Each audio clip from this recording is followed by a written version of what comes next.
ជំរាបសួរបងប្អូនហេថ្ងៃនេះបានខេងកូនប៉ាត់ចាត់ទុកជាកូនហ្នឹងអាចដាក់បាយស៊ីឡូតតាមប៉ាត់បងប្អូននៅមួយសត្វឆ្ងាយហៅវាមួយយ៉ាងដែរវាខ្លាចជាសម្លាញ់របស់យើងផងជាសត្វចិញ្ចឹមរបស់យើងមកចាត់ទុកវាព្រោះពេលខ្លះអបសុកអីអង្គុយលេងរត់មកកត្រោងដៃត្រោងជើងតែចាំថាសត្វចិញ្ចឹមក៏មានប្រយោជន៍ពេលខ្លះយើងយកប្រឡុយបានវាព្រោះវាអីដែរហ្នឹងមិនដឹងថាមានគេដើរមានអីចឹងលើដើរចឹងទៅ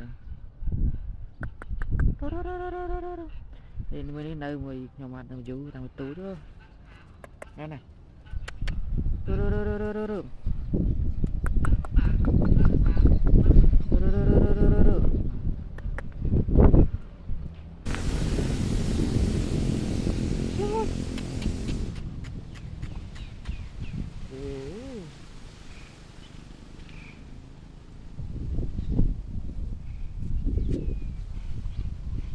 มันจะกน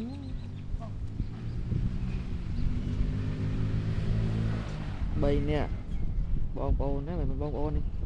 เต็งเมย์นี่โกน